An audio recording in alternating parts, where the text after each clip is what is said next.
ಜ್ಞಾನೋತ್ಪತ್ತಿ ಜಗದೋದ್ಧಾರಕರಿ ಶ್ರೀಪತಿ ಶ್ರೀ ಕೈಲಾಸಪತಿ. ಓ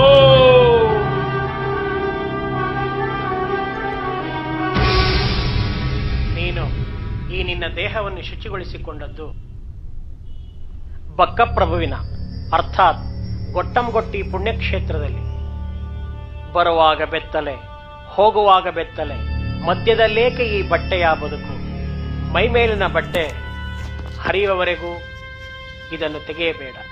ಇದು ಹರಿದ ಮೇಲೆ ಮತ್ತೆ ಬೇರೆ ಬಟ್ಟೆಯನ್ನು ಉಡಬೇಡ. ಶಿವನ ದಿಗಂಬರ ರೂಪಕನಂತೆ ನೀನು ಪ್ರಸಿದ್ಧಿಯಾಗು.